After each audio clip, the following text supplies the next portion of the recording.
Welcome to Martian Mixed Martial Arts.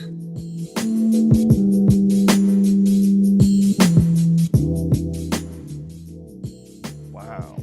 Wouldn't it be crazy if the aliens manufactured you to be a mixed martial arts fighter? They're like, let's see if we could just turn this. I'm sure if it would have happened, I would have been much better than this. Much better than this. You're the fucking champion. What are you talking about? Yeah, but if I would be alien manufacturer, I would be Superman. You know.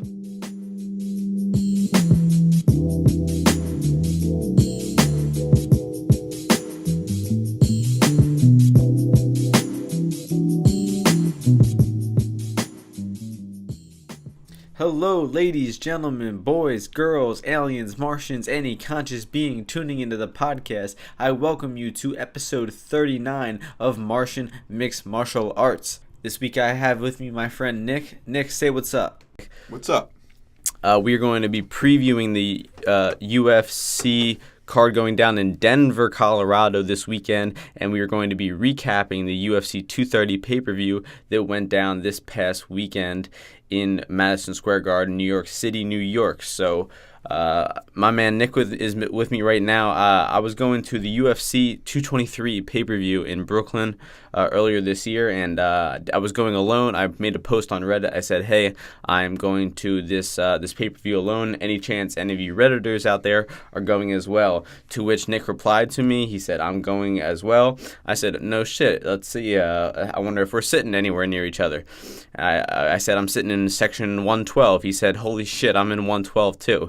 Then we moved this conversation to the private messages. He said, what row and seat? He said, I'm in row 18, seat 24. I said, holy fucking shit, dude. I'm in row 18, seat 20, and, 2 seats down. And we talked a little bit on Reddit and then showed up to the pay-per-view a month later. And, we introduced ourselves. So it was a pretty crazy interaction, really lucky that we linked up like that on Reddit. And we also go to the same college in Philadelphia. So we've become closer friends since then, seen each other at a few MMA events. And we're finally doing this episode of Martian MMA. So I'm excited to have Nick here. Thank you. And we're going to start things talking about the UFC 230 pay-per-view that went down. Nick, what did you think of this pay-per-view card? Did you get to watch all the fights? Yeah, I saw all of it. I missed the Fight Pass prelims, but I think it was a good card. Some of the people I was with were more casual fans, and they didn't like it as much, but I think it was a technical one for the most part, and it was I enjoyed it a lot. Yeah, unfortunately, that Fight Pass prelims, you missed them. There were some great fights on that. We had Marcus Rogerio de Lima kick it off with a decision win over Adam Wachorczak. I predicted this one on my podcast last week. I was very high on Marcus Rogerio. He was an underdog somehow in this fight, and it was probably one of the easier bets on this card. I saw almost everybody I know betting on de Lima in this one, and that was a pretty easy play.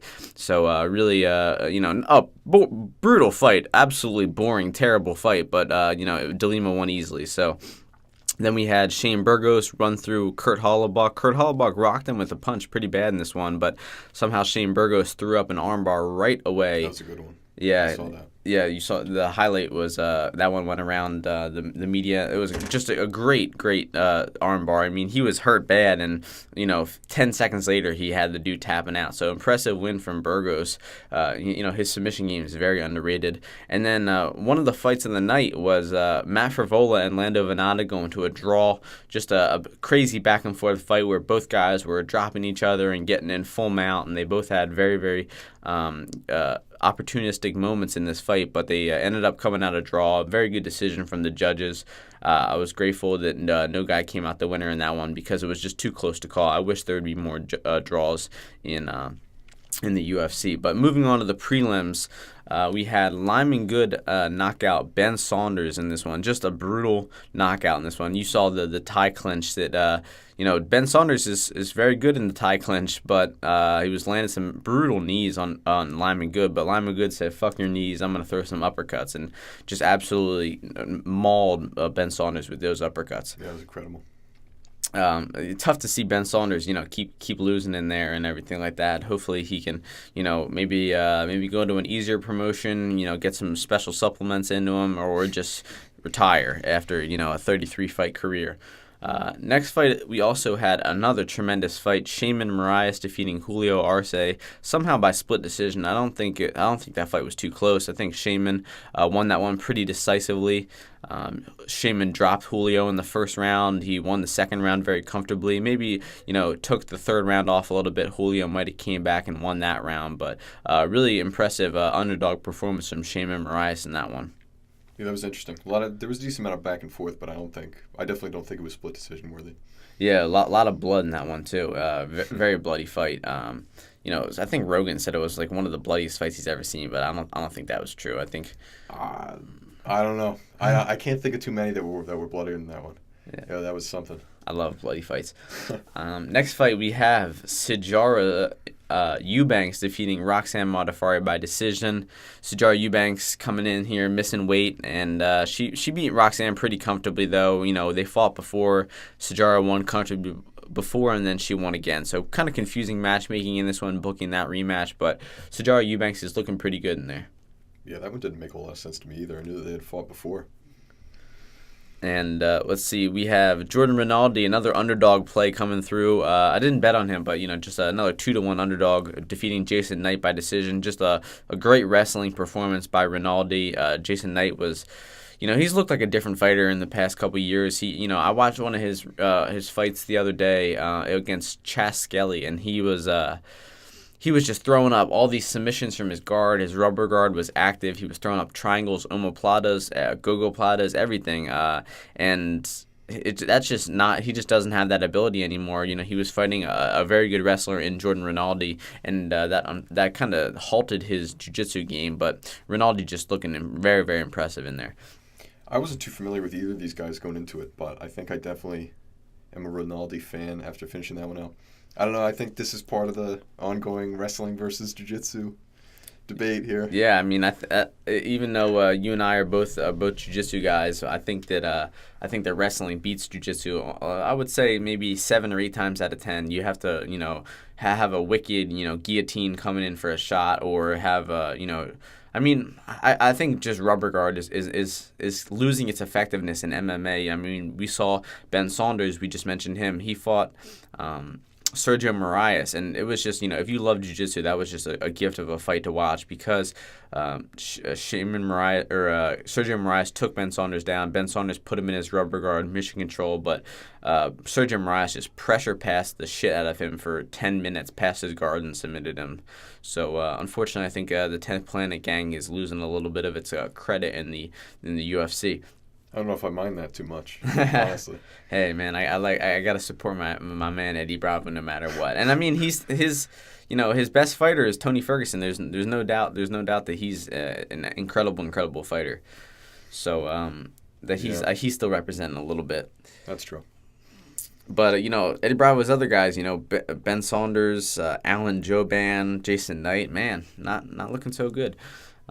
Moving on to the main card, we had the Israel Adesanya show kicking it off with just an incredible performance against Derek Brunson. He stuffed, 7 takedowns in a row, was throwing knees, was throwing kicks, straight punches looked good, and he was hurting Derek Brunson with almost every single shot, and he eventually finished him off in the first round.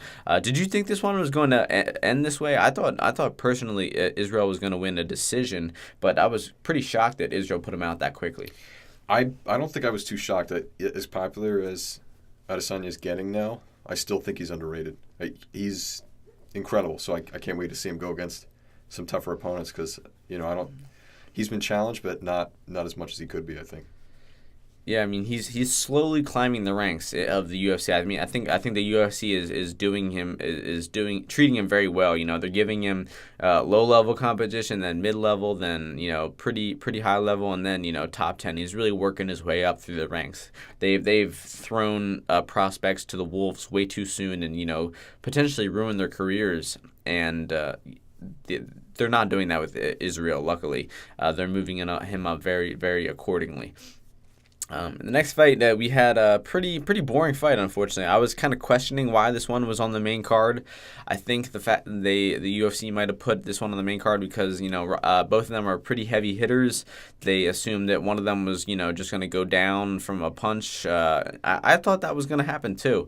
Both Robertson is a very athletic, powerful striker, while Marshman is kind of a sloppy boxer. So I thought Robertson was going to go in there and get the knockout pretty easily, but this one lasted to the decision. Robertson looking pretty good in there with his cardio, but just very, very little memory of this fight, honestly. Like, I have no memorable moments from it. Do you?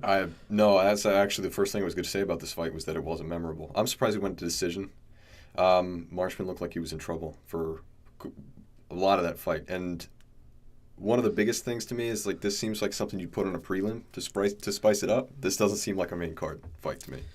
Yeah, I mean, we know that this card was pretty stretched thin with injuries, and I think that the UFC does crazy shit like this all the time. I mean, UFC 227, they had J.J. Aldrich fight Poliana Viana, like, right in the middle of the main card. Like, what the fuck are you doing? Like, it's just, they put the second slot on the pay-per-view was just like a go-to for a very bad fight, unfortunately. So moving on, we had an amazingly impressive performance by Jared Cannonier, scoring the knockout over David Branch in the second round. Cannonier was a 3-1 underdog coming into this one, coming in on short notice, dropping weight class. Just the cards were stacked against him in this one, but he came in there and took out Branch very impressively, knocked him down with a punch and finished him off with some ground and pound. Pretty shocking performance. Not only was he a 3-1 underdog, I just didn't think that he would be that much of a threat to Branch. But Jared Cannonier is just improving a lot fight by fight, and I really wish this guy the best. He's got some pretty good charisma, and I just like his style. So very impressive performance.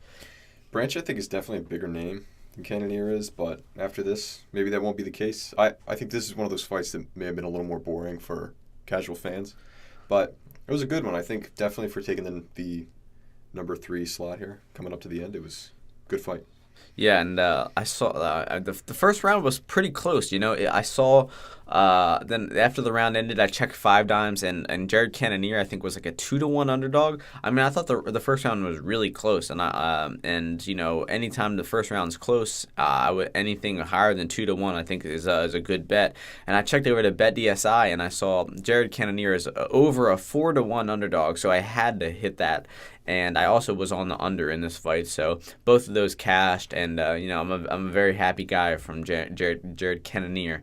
Didn't think this would happen. It shocked the hell out of me, but came through big time. In the co-main event, we had just an incredible war. I think this is my pick for fight of the night. We had Ronaldo Jacare Souza defeat Chris Weidman by knockout in the third round. It was, a very, very competitive fight. It was mostly stand-up, mostly boxing. Chris Weidman, I think, was winning this fight pretty comfortably. His hands were looking sharp after, a 16-month layoff. We've seen Jacare this year. We've seen him get that knockout over Brunson. He's been active. We've seen that he's still got power in his hands, and his chin's looking good too. I mean, we saw him get rocked by Robert Whittaker not too long ago. No shame in that. He's the champion now, but he was eating some pretty big punches from Weidman. His cardio held up, and he eventually landed that huge right hand that hit Chris Weidman right on the temple. It was a very oddly landed punch, but it put Weidman down. And what did you think about this stoppage? I think it was Dan Miragliotta. This, if I remember correctly, was one of the late ones. It was. I know Jacare was standing over Weidman, and he put his hand out. Oh, yeah. What do you? This stop. I remember this one. This stoppage didn't make any sense. It definitely should have been stopped initially, especially when somebody's just grabbing on like that. I think if the ref would have been closer, then Weidman would have been grabbing the ref's leg. It's just one of those moments. I don't think he was paying attention. There was also another stoppage earlier in the card where Herb Dean wasn't even looking at the fighters. He was looking out of the octagon when it happened. I'm trying to remember which one that was, but there was a couple of late stoppages. I don't know what's up with Herb Dean, but I think he's starting to slip these days. Yeah, no doubt. I mean, I have had this theory about MMA refs for a while, is that they're in there for so long. They're watching fights for 10, 15 years. They're that third man in the octagon, just watching people eat massive blows, get choked out, knocked out, blood everywhere. There's no doubt that you get a little numb to some of this violence. You build up a tolerance to violence, because there are people, there are referees, it's their first UFC event. They're a regional ref, and UFC goes to Iowa or something, and they get in there, and then the first time somebody gets dropped and they're going for a single leg and he stops the fight and he stops it prematurely. That's a guy who doesn't have much experience, and he sees someone gets dropped. He's, I got to stop the fight. Herb Dean sees someone gets dropped and he goes, oh, well, I remember a couple years ago this guy got dropped and he came back and won. Or I remember so-and-so got dropped and then came back and won. And then he gives them a little extra time to recover, and it gives them a little more wiggle room. But you can't be doing that as a ref, man. The dudes are eating massive, massive punches. It's a damn shame Chris Weidman, he's a very, very common guy to get late stoppages. That Luke Rockhold fight where he just got his face punched into the canvas for about 2 minutes straight over the course of the third and the fourth round. That fight could have been stopped a lot earlier. So, really, really brutal brutal knockout for Weidman. I also saw his wife make a post on Instagram and just said, me and my two sons were watching this fight and we saw him get knocked out, and it was just brutal. I mean, I think it's a pretty bad idea to have your young sons watching his dad fight when the kids are 6, 7, 8 years old, especially because this fight, went on at midnight. It was, a very dangerous fight. He hadn't fought in a while. So that's a little bit, I guess a little questionable parenting, but just the fight game's raw, man. I think that's part of the curse of having a good chin like he has, because he's not one of those guys where he just goes stiff and it's clear that he's going to lose the fight. Especially with him also having a wrestling background, I think that's part of the why, if he's holding on to his leg, they're going to kind of give him some more time. But I don't know. I don't think saying that they kind of, the refs lose sensitivity to it. There's there's almost criteria, that they need to operate by in terms of, when they're going to stop and when they're not. So they need to kind of adhere to their code. So, but I don't know. I mean, it's I don't think it was too late per se, because, but that's really, that's on Souza, because he wasn't willing to go ahead and inflict that damage. I do like him as a fighter. I think that sort of behavior where you're not going to, damage your opponent considerably just to get that win. I think that's good, but at the same time, it is a very high stakes sport. People know what they're getting into, and at the same time, your livelihood depends on winning. So, if you feel like you got to do what you got to do to end the fight, then I definitely understand. But I think the way it worked out was appropriate. There's a lot of questionable stoppages out there when a guy turtles up and has his hands on both sides of his head, and he's the guy's maybe hitting him in the back of the head or hitting him on the hands or something. He's not really intelligently defending himself. He's turtling up. I don't know though. I guess he is a little bit. He's kind of protecting himself from damage, and then some guys just throw a couple shots on the gloves or the forearms, and then the ref waves it off. I can't stand stoppages like those. I think but this one, Weidman got dropped, and he wasn't looking to recover his guard. He wasn't looking to go for a single leg. He was looking at the ceiling with his head spinning. And Jacare just really didn't, good guy, didn't really want to hit him anymore. He pleaded with the ref, and then the ref said, keep going, and then he hit him with 2 more shots, and then that was it. So, questionable stoppage, but just an incredible fight. Again, Jacare coming through for me big. Somehow he was an underdog. He was a pretty big live underdog in this one. I was on Jacare decision. That would have been a better win, but I don't think he would have won a decision, so I was pretty grateful that he got this done inside the distance, all things considered. And in the main event, we had the heavyweight title fight. Daniel Cormier defeat Derek Lewis by submission via rear naked choke in the second round. This fight, went pretty like we all thought it would. I thought that DC would wrestle. I don't think that he was, willing to trade punches with Lewis. He's not going to risk coming in on short notice and losing all of his opportunities. He has a chance to fight Lesnar or Jones or whoever, rematch Stipe. I don't think he would risk all that, to provide a stand and bang fight for the fans, like with Derek Lewis. So I knew he was going to wrestle. I knew that he was going to thrive in the wrestling. Allegedly, there was an injury going on with Daniel Cormier the night of the fight. Apparently, he sneezed the day of the fight and tweaked his back. I think that who knows? Who knows? I guess he was not making it up because there's no reason to say that. But there was some pretty late line movement in this one towards Derek Lewis. So maybe some people in Vegas knew about this and knew about DC's sneeze and decided to bet on Lewis. But those guys are chumps because they lost. So what'd you think about this one? One of the dumbest matchups for a main event I've ever seen. It was basically a can crush for Daniel Cormier. I couldn't believe this was even an event coming up to it. I think Derek Lewis talks about his balls and he gets really popular, and then this is exactly the sort of populist fight that people are going to pay for, especially for casual fans. So I think that in general the sport is, now that they have such a mass market where they can appeal to casual fans, they're going to obviously they're going to take these fights when they can get them. Just then they're going to try and do the whole WWE thing and have Brock Lesnar in like they were supposed to for this one. But then, of course, the State Athletic Commission didn't allow him to make an appearance. But I definitely think that this was just Derek Lewis's popularity getting ahead of his professional efficacy. For sure. They rushed it. I think that you can make an argument for Lewis winning or getting a title shot. He was 9-1 in his past 10 or something like that.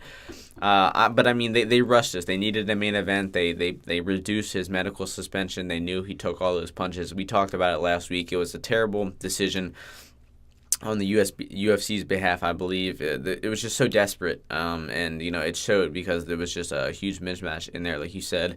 So I feel for Derek Lewis, man. He worked his ass off for the past couple of years getting that great record, and he gets his title shot, and he doesn't really deliver. He's got to tone up and wrestle more. That's what he's got to do. Someone asked him, if you think you would have had more time to prepare, and he said, no, I don't think I would have done any better. I think I was ready as I'd ever be. I was in good shape, so that's a little disappointing. He was mentally there. He was mentally ready. Like I said, he was pretty confident. He thought his cardio was good. He said he was going to try to drag DC into the later rounds and then try to unleash some bombs in the third or fourth, but didn't get to do that. So I feel for Derek Lewis in this one. He kind of got the short end of the stick, but I'm sure he'll be back. Honestly, now that DC might wait for that Brock Lesnar fight potentially, I think that Stipe Miocic versus Derek Lewis might be the fight to make, because I imagine that Curtis Blaydes will make his way through Francis Ngannou, and then Curtis Blaydes will 100% deserve a title shot. So hopefully that's the course of action, but. I've heard some rumors saying that Brock Lesnar isn't coming to the UFC. They said that he renewed his WWE contract. I don't know if you heard about this. Roman Reigns, the WWE superstar, apparently he revealed that he was dealing with leukemia, and he's one of the biggest superstars in the WWE. And apparently, I think they've been having Reigns and Lesnar have been having a feud over the past couple years. So the plan was, I think, for Lesnar to drop the world title to Roman Reigns sometime in the next few weeks or months, but they had to scrap those plans because of Roman Reigns' leukemia. So I think that Vince McMahon might have even made a better offer towards Brock Lesnar for the time being, and Brock might stay. But Brock, he's a smart dude. He's a real piece of work, but he's smart. Every time he wants more money from Vince, he'll go give Dana a visit, and then all of a sudden Vince jacks his price tag up, or vice versa. He's not happy with the WWE. Oh, I'll go fight in the UFC one time and I'll come back and make even more money. So the dude's a genius, but he, not really the best for the fans, because he, comes in there acting like he's in a fight, but never ends up happening. So, right. So with that being said, we will move on from UFC 230. It was, we said a card plagued by injuries, but I think it turned out pretty well. There were some good fights, some good performances. I think a lot of guys had, Cannonier and Adesanya had great breakout performances on the main card. And I'd like to see what the pay-per-view numbers did. See if that My Balls Was Hot had any effect on the pay-per-view. And maybe we'll get 200,000 or 300,000. But with that being said, we are going to move on to the main UFC event going down in Denver, Colorado this Saturday night. It is the official UFC 25th anniversary event. The UFC one was in Colorado, I think in November, somewhere around November 10th, around this time, 25 years ago. So huge event for the UFC. They're packing a little bit of a light card, but after some analysis on this one, I think we're gonna have some good matchups. So I will be previewing the prelims of Saturday night's card solo, while Nick will come back with me to preview the main card. There are a ton of debuting UFC fighters and fighters who haven't fought in the UFC yet, and I don't really hold Nick too responsible for taping all of the fighters like I do. Not everybody has the time or the effort to do that, and I totally understand that, because some of these fights were a little brutal to watch. I believe I taped in between 25 and 35 fights for the card this weekend, and I knew most of the main card fighters, so that's probably about 30 fights for the the prelims mostly. So I definitely put in the research for this one and think I have a pretty good idea on a lot of these matchups, so I'm going to be sharing that with you. This is the second time I've had to record this prelim preview. I did the whole 8 fights or something like that and lost the audio file, so I might lack a little bit of charisma in this one due to the fact that I'm kind of reiterating myself. So in the prelims, kicking off the prelims, we have a flyweight matchup between Mark De La Rosa, who is 10-1, and Joby Sanchez, who is 11-3. Now, looking over at the betting lines for this one, we had Mark De La Rosa open up at -185, Joby Sanchez at +145. Mark De La Rosa has now become a bigger favorite at -245 to Joby Sanchez at +205. Mark De La Rosa is a very good grappler. He's got decent takedowns, good wrestling, and really great submissions. He doesn't really show much on the feet so far. We haven't really seen him on the feet in the UFC too much, and I wasn't really watching his regional fights, and so I didn't really get a good feel of his striking in this one, but I know that grappling is his specialty. Also watching Joby Sanchez, he doesn't really have a specialty. He is very inconsistent. Sometimes he lands good punches. Sometimes he's very timid on the feet. Sometimes he gets taken down easily. Sometimes he sprawls well. Sometimes he defends submissions. Sometimes he gets submitted easily. So it's very inconsistent. Very hard to get a good feel on Joby Sanchez. He lost his last fight to Roberto Sanchez via rear naked choke. And he is, I believe, he picked up a few wins on the Dana White's Tuesday Night Contender Series before then, earning his spot in the UFC, but ran into a tough fight in his first fight. And Mark De La Rosa is coming off a rear naked choke win over Elias Garcia. So I think that this fight will end up on the floor. Joby Sanchez's takedown defense is not very good, and I think that De La Rosa will win the fight via submission somewhere in, I want to say, the first or second round. Moving on to the next fight, also in the flyweight division, we have Eric Shelton, who is 11-5, taking on Joseph Morales, who is 9-1. The betting odds for this one, we have Eric Shelton opening up as the -140 favorite, Joseph Morales at the +100 underdog. Eric Shelton now is currently -120, and Joseph Morales is still +100. So two-way action coming on this fight. A lot of the lines bouncing all over the place. I think that it is going to be a very close fight. I think it probably will be a split decision or a 29-28 for either fighter. Eric Shelton is a good wrestler, but I think he just lacks a little bit of physicality in there. He doesn't seem to be too strong or physically imposing. He doesn't really have too much power in his punches. Doesn't really have too much fluidity to his striking at all, I would say. Joseph Morales definitely has a little bit of power in his strikes. He really rocked Roberto Sanchez with a nasty combination, and then was able to secure the choke in that one. Then he ran into a bit of a brick wall and Davison Figueiredo in his last fight and lost that fight. But there's no shame in that loss. Figueiredo is one of the best feather or flyweights in the world. So for this one, I think that, like I said, it's going to be a close type of fight, and I think that Joseph Morales will have good enough ground game to negate Eric Shelton's takedowns, and I think that Morales will have some success on the feet in this one. So my pick is going to be Joseph Morales to get this one done. But a quick note about the UFC's flyweight division: there is a huge looming rain cloud over these two fights this weekend, because there are some strong rumors and speculation that the UFC's flyweight division is currently being dissolved. A few fighters have been released in the past 24 hours. Jose Shorty Torres, who was 1-1 in the UFC, lost his last fight. He was cut, and a fighter who was 2-2 in the UFC, Jared Brooks, who won his last fight, was also cut. So it seems very evident the UFC division is closing down. There's also been rumors of Henry Cejudo taking on TJ Dillashaw in the main event of UFC 233, reported by Globo earlier today. So it seems like the flyweight champion is moving up, and they're using that opportunity to shut down the entire flyweight division, which is just a terrible, terrible decision. It's a bad day. When it gets officially announced, it'll be a bad day for MMA, because the flyweight division has provided some of the best fights, the most technical, exciting fights in the UFC over the past 5 years, and it would just be a fucking moronic move to let this division go. So that's my opinion on that, and it's a damn shame that we'll have that lingering over these two flyweight contests this weekend.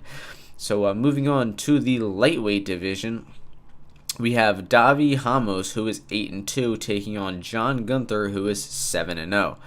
The betting line for this one opened up Davi Ramos at -445 to John Gunther at +315. Javi Ramos has been bet down to a -1,000 favorite, while John Gunther is shot up to +650. I talk a lot of shit on the juice era in this podcast and about how juiced these lines get so unjustly, but this is an example when the line is just for Davi Ramos. Davi Ramos is a world champion Brazilian Jiu-Jitsu black belt. There's a difference between being a black belt and being a world champion Jiu-Jitsu black belt. You can get your black belt, and from going to Jiu-Jitsu every few days or on a 4 to 5 time week schedule, you can get that in 8, 10, 12 years. Any guy who's not very athletic or anything can do it, as long as they keep coming and they keep they're dedicated to getting better. The difference between that and a world champion black belt is the world champion black belt probably gets his black belt in a shorter amount of time, and then starts traveling the entire world, competing against other black belts, beating other black belts, and getting their level to a whole different game. I've seen this play out in front of my eyes very recently. I saw a local black belt take on a world champion black belt in a jiu-jitsu competition, and the world champion made the black belt look like he wasn't a black belt. He made him dominate him like it was a black belt on purple belt or something like that. So Davi Ramos is going to absolutely maul John Gunther on the ground in this one. John Gunther has got some decent wrestling, decent takedown, but his MMA game is very, very raw. Somehow he picked up a win in the UFC in his finale. I believe was Alan Zuniga. That's who the win was over. So that very sloppy, untechnical fight in that one. I think Davi Ramos won't have too much trouble getting this one to the ground. And choking out John Gunther, or any way that he pleases, tapping him out. Next fight we have in the UFC's lightweight division, Julian Erosa, who is 22-5, taking on Devontae Smith, who is 8-1. Looking over at 5 dimes, we have Devontae Smith opening up at -120. Julian Erosa also at opening -120. A pick'em fight for this one. Devontae Smith has since been bet down to a -235 favorite. Julian Erosa up to a +195 underdog. I'm going to agree with the line movement in this one as well. Devontae Smith should be the one to win this fight. He's got some, pretty questionable takedown defense. He actually has a loss to John Gunther, who I was just talking shit on for being unpolished and very raw fighter. Devontae Smith did lose to him in the beginning of 2017. However, he has looked, much improved since then. I'm sure he's working on his takedown defense, and his striking is looking very sharp. Julian Erosa, striking is also, it's okay. It's a little sloppy, I would say. Nothing too special. Doesn't really have much of a ground game, does Erosa. So I think this one will be contested on the feet, and I'm going to give the clear edge to Devontae Smith to get the win in this one. Next fight, also in the lightweight division, we have Beneil Dariush, who is 14-4-1, taking on Thiago Moises, who is 11-2. We have Beneil Dariush opening up as a -190 favorite to Thiago Moises at +150. The line has since been bet down in Thiago Moises' favor. Beneil Dariush is down to -145, and Thiago Moises is up to +125. Now, the line movement is coming in with Thiago Moises on this one. I would, again, have to agree with it. I think that Beneil Dariush has suffered some bad losses. He was brutally knocked out by Edson Barbosa in 2015. Fought a hard-fought draw with Evan Dunham. That fight went to scorecards and it was declared a draw. And then, again, came back against Alex Hernandez and suffered another brutal knockout. Now, Thiago Moises isn't exactly a power striker by any means. He's a world champion jiu-jitsu black belt, again, just like Davi Ramos. So he's got that great ground game. I think Beneil Dariush is an example, another black belt, but it's just he's not going to be on the same level as Thiago Moises' jiu-jitsu. So I think that if Moises will probably want to take this one to the ground and maybe see how that plays out for him there. I think Thiago Moises' striking is also not too bad either, and improving fight by fight, while Beneil Dariush's striking has never really been his strong suit. So I think that Thiago Moises just has a little bit more going for him, and the momentum is definitely on his side, and I'm going to side with the +125 underdog in this one. In the next fight, in the 145-pound featherweight division, we have Chas Skelly, who is 17-3, taking on Bobby Moffett, who is 13-3. The betting line for this one opened up at Bobby Moffett as a +175 underdog to Chas Skelly as a -245 favorite. Some massive line movement on this one, shifting Bobby Moffett to a -115 favorite to Chas Skelly at -105. So a lot of money coming in on Bobby Moffett in this one. I think I would agree with that. I think that opening line was set a bit too much in favor of Chas Skelly. Both of these gentlemen are excellent wrestlers. I think that their wrestling might even negate it out a little bit. I think that Bobby Moffett has the better. I would say the more tenacious wrestling. He chases after the takedown more. Chas Skelly will just kind of, I believe, uses his wrestling more defensively. Chas Skelly's been trying to get his striking more polished. Only problem is he hasn't fought in a long time. Hasn't fought since May of 2017, where he lost to Darren Elkins. He gassed pretty bad in that fight, and that was eventually. He also suffered some problems with Jason Knight's jiu-jitsu. His wrestling game was a little bit negated by Jason Knight throwing up constant submissions from the rubber guard. So I don't think that we'll have to be worried about Bobby Moffett throwing up submissions necessarily. Although he is a pretty good submission fighter. He does have a lot of good submissions. I'll give it to him. But I think that their wrestling their ground games will just cancel out for the most part. I could see Bobby Moffett maybe snatching up a Darce choke. He really likes Darce chokes and arm triangles. He's got 4 Darce chokes on his record, along with a few arm triangles too. So he is. I would say that he is a bit of a sub threat. Skelly could be caught by coming in for a shot or something like that if he chooses to engage this fight on the floor. But I think Chas Skelly will have the clear striking advantage in this one. And if his striking was improving at the same rate as it was in the beginning of his last fight, I think that Chas Skelly will have success on the feet in this one. So it's going to be a really close fight. I think it's going to go to the decision, and it's going to be maybe split 29-28. But I think I would have to go with the more proven and the better well-rounded fighter in Chas Skelly in this one. And the last fight on the prelims, we have Amanda Cooper, who is 3-4, taking on Ashley Yoder, who is 5-4. Then now the betting line opened up for this one. Amanda Cooper at -165 to Ashley Yoder at +125. The line has since flipped. Ashley Yoder is now a favorite at -150. Amanda Cooper is +130. Man, the odds maker must have been smoking some good shit on this one. I have no idea how the fuck this guy made Amanda Cooper the favorite in this one. That's really laughable. I must not have read it right the first time I did the podcast, because I did not notice that the first time. Amanda Cooper is just not a good fighter. She's fought. I'll give her this. She's fought absolutely killer competition in the UFC so far. Tatiana Suarez, Cynthia Calvillo, Mackenzie Dern, and she's also fought Aspen Ladd. She's been thrown to the wolves. She lost all those fights, most of them by submission, all 4 by submission. She's got a really weak ground game, but good thing for her, she's not really fighting much of a submission artist. And Yoder herself, I think Yoder is more of a striker. She's pretty polished on the feet. Ashley Yoder also fought Mackenzie Dern and looked very good in that fight. Ashley Yoder does have a few wins by armbar, actually 4 wins by armbar, so maybe I was underrating her submission game a little bit. We could see Yoder pull off a submission in this one, knowing that that's Cooper's weakness.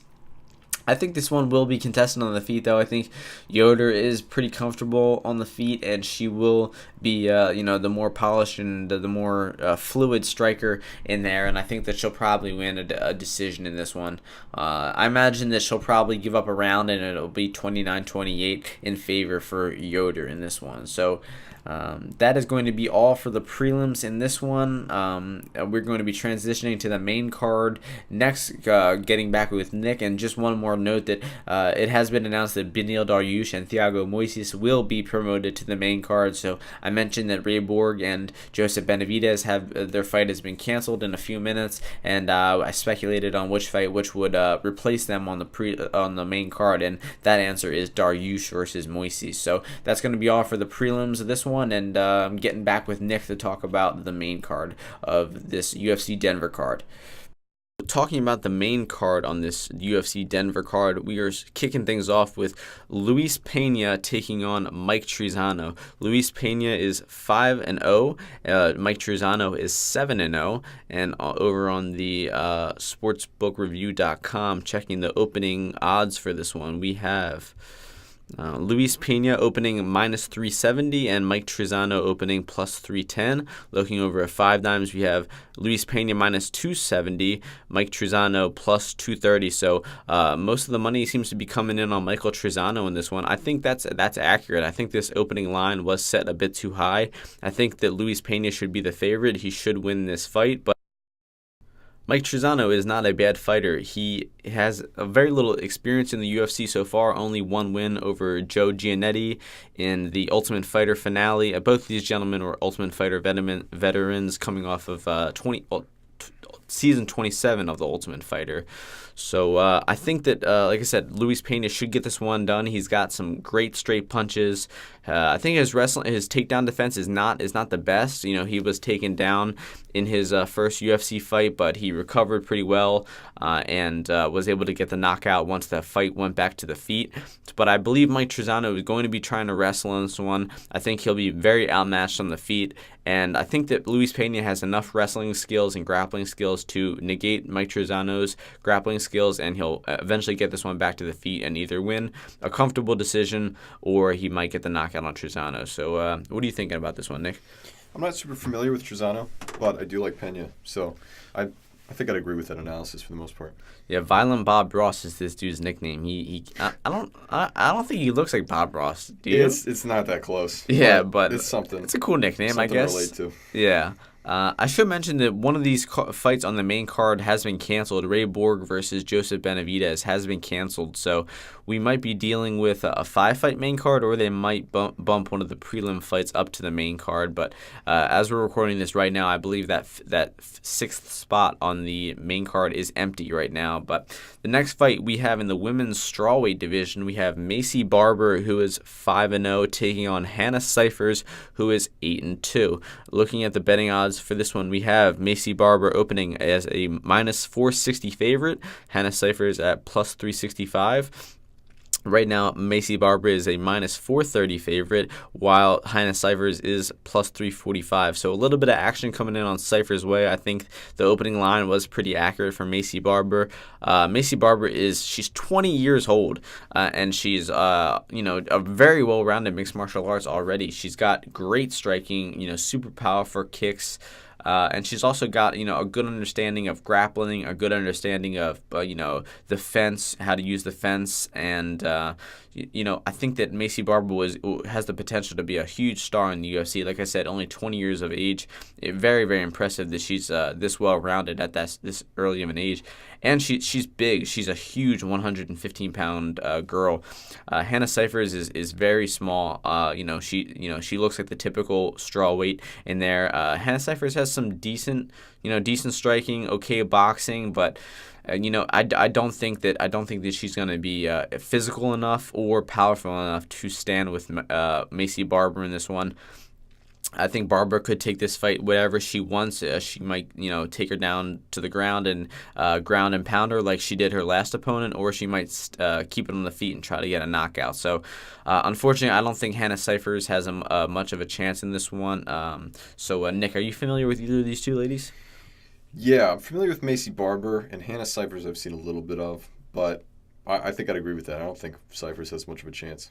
Yeah, Cifers is making her UFC debut, and she also has, I believe, a bit of social anxiety. She has been shy on the mic after her post-fight victories, and she talked about, I think, just having some fright of, being in that cage and everything. So, not gonna play in her favor coming in here against this talented prospect in Macy Barber on her first UFC card. So, I wish her the best of luck, but I think she's in for a pretty rough night. Yeah, excited to see what the rest of Barber's career has, especially being so young. I mean, with the length of careers in the sport, starting that young, that's a big benefit. For sure. I mean, we've seen a few people in the UFC enter that young. Sage Northcutt, has had some pretty, not tremendous success in the fight game, but he's had, massive popularity. And, of course, John Jones coming into the UFC very, very young age, too. I think he was around 20 or 21 when he came in. So the future is bright for Macy Barber. Like we said, Joseph Benavidez versus Ray Borg, that fight was canceled. Damn shame. That would have been a great matchup. I would have favored Ray Borg in that one to win a wrestling decision. Joseph Benavidez is, a declining fighter, and he showed that against Sergio Pettis. He was rocked a few times in that fight, but, recovered well. He's not totally shot yet, so I think this fight would have been a close competitive fight, but Borg probably would have won it on the scorecards. Why did this one get canceled? Ray Borg did not pass his medical his medical test in the beginning of the week. Yeah, I saw a statistic from Ray Borg. I think he's pulled out of, I believe, 6 UFC fights. This dude is just having absolutely terrible luck. He's missed weight a few times. He's had to pull out from sickness, from injury. He had to pull out from his fight because Conor McGregor threw a dolly through a window and smashed glass in his eyes. And of course, as we all know, he's had a newborn son that was born this year that is, I believe, terminally ill or has some major medical issue and is, constantly undergoing some pretty serious surgery. So it's a damn shame that Ray Borg, has had this fight scrapped. I really hope it was a legitimate reason that they were pulling him from the fight, and it's not some trivial, you don't have, your X amount % over your body weight or something like that. So moving on, we have in the women's bantamweight division, Raquel Pennington, who is 9-6, is taking on Germaine de Randamie, who is 7-3. And in the opening lines for this one, we had Germaine de Randamie open up at -175, while Raquel Pennington is +155, while Germaine de Randamie is currently -165, Raquel Pennington at +145. So a two-way action coming in on this fight. It is a pretty close matchup. Both of these women coming off of title fights in their last fight. Raquel Pennington losing her title fight against Amanda Nunes. back in May. She took a massive amount of damage in that fight. I think she might have gotten her nose broken, and she asked to quit after the 4th round, and her coaches wouldn't let her and sent her out to the 5th to get finished. So, I really questioned the health of Raquel Pennington coming back into this one. Germaine de Randamie last fought in February of 2017 against Holly Holm. She is a former UFC champion. It sounds almost unreal to say that, but she did win the inaugural UFC women's featherweight championship, and then vacated it shortly after because she didn't want to fight Chris Cyborg. There's no other way around it. She did not want to fight her. She went up, got that title. She's like, "Oh yeah, I feel healthy." And then Joe's like, "Well, so the next fight should be Cyborg, right?" She goes, "Matter of fact, my thumb really hurts. I'm not gonna be able to make that fight." And she relinquished the belt and basically just gave it away to Cyborg. So I don't blame her. Yeah, I mean, it's a smart move, but it's incredible that de Randamie is I believe a Muay Thai or kickboxing champion, not really sure which one, but I'm sure she had like 50, 60, 70 fights in kickboxing or Muay Thai, and then 10 martial arts fights or mixed martial arts fights to go along with it, and she at that point is still scared of Cyborg, so just goes to show you how terrifying Cyborg is. And then, so in this matchup, though, I gotta favor de Randamie. She has really good takedown defense. She stuffed 7 of Holly Holm's takedowns. Most of them were against the fence too. It was mostly a striking bout, but when Germaine de Randamie was winning the striking with Holly Holm tried to change levels and make it a wrestling match, and she was not successful. Germaine has decent takedown defense. Also, like I said, great striking. She was outstriking Holly Holm. And so I really think that this is going to be an easy fight for de Randamie. I think that she will butcher Raquel on the feet, similar to how Amanda Nunes did. And if Raquel shoots, then I don't think she's going to have much success. But if she does get this fight to the floor, it will be interesting because Pennington is a pretty good wrestler and grappler, and she will clearly have the edge in the grappling against de Randamie. I think it depends what Pennington learned from the Nunes fight. There's definitely levels here with Raquel being a top-level athlete, of course. We know that she's already extremely skilled, but going against somebody like Nunes, if she were to learn from that and pick things up from it, then I think she could come back really strong for this one. Yeah, I'd like to think that, but, a huge aspect of a person growing camp or fight to fight is their coaches and their camp, and and we just saw in that last fight that her coaches do not have Raquel's health at stake in their mind. Obviously they really wanted her to win that fight, and she was, I think, down 4 rounds to none at that point. So she would have needed a fucking miracle to win that one, and her coaches just didn't really care. They said, "Oh no." She was like, "I'm done." They said, "No." That's what he said. No. You can do that. You can do this. Just one more round. Go ahead. Yeah, wasn't her nose like falling off? Oh yeah, she was butchered. I see that. That's, I think, is just really disgusting behavior by the coaches. It's selfish for them to, try and push her out there to. Because I think ultimately that's the point, right? I mean, they want to have a fighter like this that's top level, and they want to, be able to say that that's who they have in their stable. But I think that's pretty awful behavior. That's part of the problem with MMA in general is like, especially with late stoppages or whatever, people don't tap. So I think for her, if she's giving up, let her do that. It's hard to quit and things like this, especially with the ego. So. If for her to be in that position, she must have been pretty desperate. So they should absolutely let her do it. Yeah, there was a lot of conversation after this fight and saying that, some coaches know their fighters and they have to push them at some points and they have to, give them that extra nudge to get into gear. But, that was not the case in this one. She had 20 minutes to get into gear. She wasn't going to have a pep talk that got her in, in shape to win that fight in the 5th round. So. Like you said, yeah, pretty scary cornering from her corner. I believe after the fight, she said she didn't blame them. She said that her coaches know her and she doesn't hold any ill will against them. And who knows though, man. If Raquel, like you said, if Raquel made the necessary improvements, then I think this could be a close fight. But I'm going to favor Germaine to get the win via decision in this one. Moving on to the co-main event, we have Donald Cowboy Cerrone, who is 33-11, taking on Platinum Mike Perry, who is 12-3. The betting lines opened in this one. Mike Perry opened up -210 to Donald Cerrone at +175. Right now, Mike Perry is at -230, while Cerrone is up to +190. So despite it seems like more action coming in on Donald Cerrone, more wagers coming in on Donald Cerrone, his betting line still went up. So there must be, a few people out there laying some pretty serious chalk on Mike Perry, trusting him at a 2-1 favorite. I certainly do not trust him as a 2-1 favorite. We saw Mike Perry probably make his best improvements fight to fight in his last fight against Paul Felder. He took that. It wasn't on short notice. Paul Felder took that on short notice, but Mike Perry, did deal with a little bit of an opponent change. He was going from fighting a brawler in Yancy Medeiros to fighting, a technical striker in Paul Felder, and he made the necessary adjustments, and he won that fight, pretty impressively.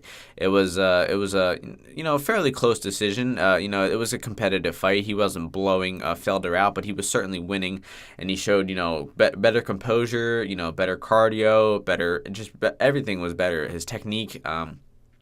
So that seems like that move to Jackson Winkeljohn was working out for him very well. And we all know with this controversy over Jackson Wink, Donald Cerrone has left that camp. He doesn't, he might still train with Greg Jackson or some people, from the camp from time to time. But he really seemed to have some issues with Mike Winkeljohn. He seemed to have some issues with the wrestling coach at the gym, who was, who allegedly gave like steroids to his high school wrestling team or something like that. And he just had a problem with the atmosphere of the gym. He was saying that, we have all these pro fighters, and the pro fighters are in the same classes as, the Joe Schmoes and everything like that. And, pretty much anybody who comes in and, does Muay Thai or boxing for a few months, or comes in and says they have X amount of experience and they want to spar, can be in there sparring with Holly Holm, or be in there sparring with Michelle Watterson. So Cerrone decided to get out of that environment, and he's been, training sort of on his own. He's training at the BMF ranch with Joe Schilling, Mickey Gall, and I imagine he has some of his own coaches, coming out there as well. But that's a little bit of a question mark in this one. We have one guy leaving his camp and going out on his own, and then one guy joining a camp and getting a lot better. So in that aspect, I think that Mike Perry is has a little bit of is favored, but I don't know, man. Just something about the matchup in this one. I think that Donald Cerrone will do well. What are you thinking about this one? I hate Cerrone from an image standpoint, but I love him as a fighter. He's the fight night king, though. That's where he just thrives. So I think he'll do well. I definitely have faith in him for this one. Yeah, I think that Cerrone tends to wilt under technicians, Jorge Masvidal, Robbie Lawler is a bit of a brawler, but I think that was a very, very, very close fight. I think that, you could even make a case for Donald Cerrone winning that fight. He lost to Rafael dos Anjos, and then he lost to Darren Till. So just really technical strikers. All of his losses are coming to, but we've seen him, most recently Leon Edwards outstruck him to a 5-round decision. But in that fight, we saw Donald Cerrone he was there. He was, competitive. He won some of the later rounds. He showed good cardio. He won rounds 3 or 4 and 5 on, I believe, almost all the judges' scorecards. So there's no doubt that he still has good cardio. He's still tough as nails, and I think that he will do well in this one. I think it will go to a decision. I think I have to favor Donald Cerrone. I think I already sprinkled a few dollars on his money line, and it might be worth it to go. I think it would be safe to stay away from the decision line on this one. I think that I think Cerrone has a chance of finishing him. We saw him finish Yancy Medeiros earlier this year. He had some really powerful punches in that fight, and it showed that he still has that knockout power. So I'm going to pick Cerrone to get the win in this one. And in the main event of the evening, it was scheduled to be Chan Sung Jung, the Korean Zombie, versus Frank Yeager. Unfortunately, I believe a week or two ago, Frank Yeager pulled out with an injury, and Yair Rodriguez hopped in this one. So we have Chan Sung Jung, the Korean Zombie, who is 14-4, taking on Yair Rodriguez, who is 10-2. This fight is going to be fought at featherweight, and the betting lines we have. That wasn't the opener. I can tell you right now that wasn't the opener. I see right now that Chan Sung Jung was -150 and Yair was +130, but I know for a fact that Chan Sung Jung was a much bigger favorite. I think he was a -300 favorite in this one to Yair Rodriguez at +250, so I don't know why this website's saying that, but right now we see Chan Sung Jung at -140, Yair Rodriguez at +120. So a lot of action coming in on Yair Rodriguez's line, considering it did open up at +250. So I think that was very wide. Chan Sung Jung has one fight in 5 years, and he did win that fight by knockout. He did have a pretty good comeback in that fight, but he did not look too sharp in it. He was getting tagged by Bermudez's punches. Bermudez had him rocked a few times, but Chan Sung Jung, he's always getting in brawls. He's a super good brawler. He's had some of the most epic fights in UFC history. I was watching his fight with Dustin Poirier, and just what an incredible brawl that was. You can show that fight to anybody on earth, and they would be excited watching that fight. So, in terms of matchups, what are you thinking about this one? Who do you think is going to win? This is a good matchup. I think it's tough to pick, but I do love the Korean Zombie. I think it's a good fight. We'll just have to see how he does. I think the ring rust is going to be a problem. One fight in 5 years is really just not a lot. So I'm hoping he warms up quick in there and he does his thing. Yeah, I think Yair, though, dealing with a bit of ring rust himself. Last fight was at UFC 211, which was in May of 2017. Got his ass beat by Frank Yeager in that one. Was TKO'd in that fight. Was just taken down and beaten on the ground. So I think that his Achilles heel has been exposed a little bit. It is the grappling, wrestling. But Chan Sung Jung, not really too much of a wrestler. He's more of a submission artist. He's got great submissions. He has got twister victories, got Darce victories. He's really slick with his submissions. But in terms of getting takedowns and pressuring you and keeping you on the ground, that's not really his specialty. So I think that Chan Sung Jung has a great chance at catching a submission in transition and one of these scrambles. This is going to be a lot of scrambles in this fight. But I also think that Chan Sung Jung will have a good amount of difficulty breaking through that reach of Yair Rodriguez. Yair is going to have a major reach advantage, height advantage. He's going to be using those long kicks, the spinning back kicks, the jumping wheel kicks, the turning side kicks. He has really amazing kicks. So I think that is, on the feet, it will go Yair's way, and on the ground, I think it'll go Korean Zombie's way. So, I don't have a lean on this one, honestly. I think that. I don't have a betting lean on this one. I don't think would touch either money line at where it's at right now. It's just too close of a fight. But I think I will favor Chan Sung Jung to get me a submission locked up in this one.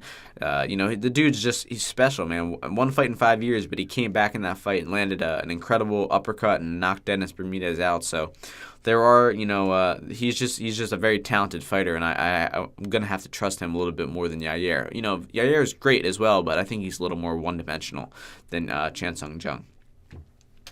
So, we have a great card going down this weekend here, and, looking forward to it. Like I said, at first glance, it wasn't too appealing. There were a lot of lesser-known names, but after studying all of the prelims on this one and studying the matchups, then I think that I know that this fight will be a lot better, or this fight card will be a lot better than it seems on paper. So, looking forward to this fight card this weekend. And just to end this week's episode of Martian MMA, we're going to be talking about just a few of the news stories from the world of MMA this week. So kicking things off, we had the middleweight title fight be announced between Robert Whittaker, the champion, versus Kelvin Gastelum, going down to UFC 234 in, I believe it's Adelaide, Australia. Just a great fight. This fight's been, I guess announced for a while. It just hasn't had an official date. I believe the two gentlemen are coaching the Ultimate Fighter, so we've been anticipating this one for a while, and we finally have a date behind it. The co-main event for that fight, if it's any other fight besides Israel Adesanya versus Jacare Souza, the UFC is doing it wrong. That's the fucking fight to make. Those are the the number 2 and 3 middleweights in the world right now, and I think you have to have that fight on the main the main card. I think co-main event, obviously, because they're just such big names, unless they add another title fight potentially. So, and of course, we've had Robert Whittaker suffer a good amount of injuries. He was pulled from his fight with Luke Rockhold last February, and, we kind of, luckily, Yoel Romero saved that card. But I think that having these guys, in Australia, having them plan to, go down to the what is it called? The land down under? Planning on making that 20-hour fight, that'll be a huge advantage for them. So, you excited for this fight? It's gonna be a good one. I gotta say I'm a big Yoel Romero fan, but Whittaker's a monster. I think he's gonna do really well in this match. I really don't see anybody beating him too soon. I think Father Time's got to beat him first. We'll have to see what happens. Yeah, our boy Yoel might come back for that trilogy. You never know. I don't know. He's not big on trilogies, but I'd love to see it. Anytime I get to see Yoel Romero fight, it ends up being amazing. So, dude, Yoel is just one of the most talented UFC or MMA fighters of all time, man. Like he's just a phenom in there.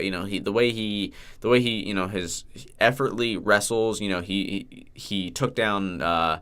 He made All-American wrestler Chris Weidman look like a little boy in there against him, and then he doesn't even use his wrestling that much. He might go for a trip here and then, but he really just is striking in there, throwing bombs, and considering I think he only transitioned over to MMA eight years ago or something like that, it's absolutely incredible that he is standing in there with some of the best strikers in the world. Obviously he dropped Robert Whittaker 3 times in his last fight. It was a very, very close fight. I probably would have leaned more to a draw in that fight rather than any gentleman winning. I mean, I think that's just a clear example of a fight where both gentlemen had their moments, they had each other hurt, and that's it's kind of trivial to score round by round, by point at that point when it's just such an even fight. I mean, I think we have to see the trilogy of that fight. Also in news, we have Ben Askren getting his first UFC fight announced.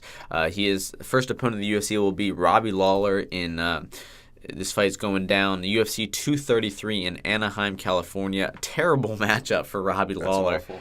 Yeah, it sucks. We were, Ben Askren was calling out everybody, but I don't think he really called out Robbie Lawler in this one. I think that he I don't know. I don't know if he wanted to stay away from him, but I knew that, it seems like that wasn't really a high-profile fight. Lawler is coming off a few losses, and it's just going to be a long night for Lawler in this one. I think he gets, just taken down and wrestle-fucked completely. Lawler, the reason he didn't get called out is because he's too far below him.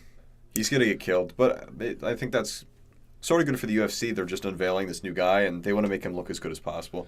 So I think he's going to come out, crush a can, and then he's going to move on to some real matches for him. Yeah, so. It's a cruel business. They have a former champion, a former really great company guy like Robbie Lawler is just is a very, very well known fighter, and they're just kind of feeding him to the wolves here. So.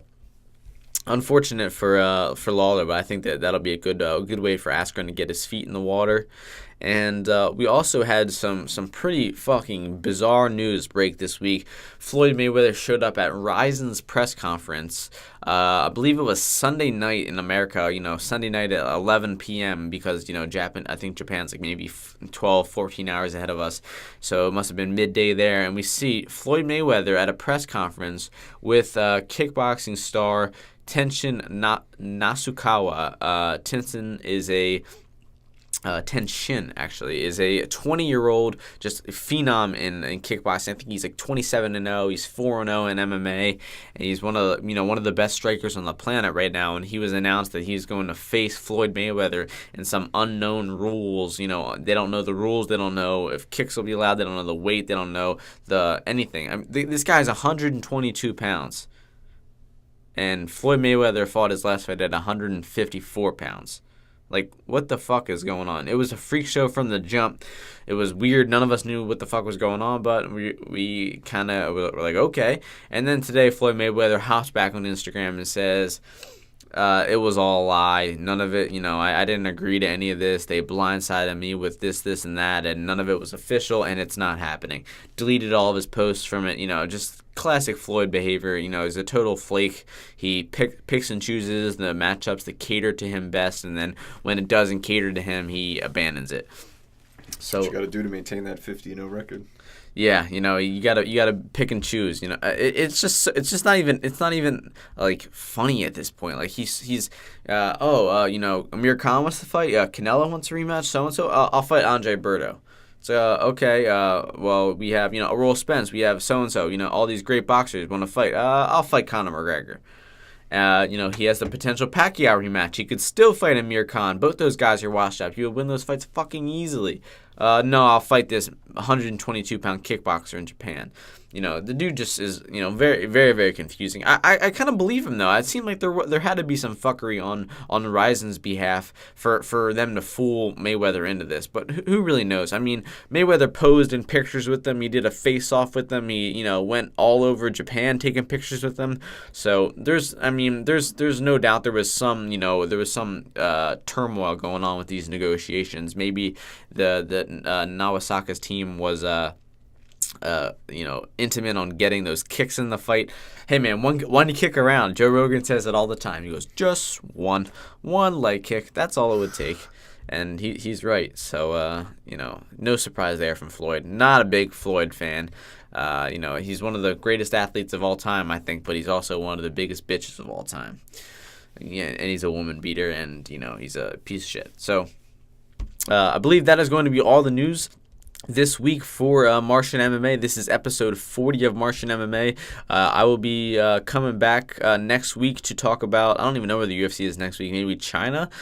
Could be there, could be wrong, who really knows. There's so many UFC cards back to back to back, I'm not really looking weeks ahead at the time. So I want to thank my man Nick for coming on the podcast with me. We'll definitely have him back on in the future. And, just say a quick peace out real quick. Yeah, man. Thanks for having me. I appreciate it. Yep, and ladies, gentlemen, boys, girls, aliens, Martians, any conscious being tuning into the podcast, I will catch you guys next week. Peace.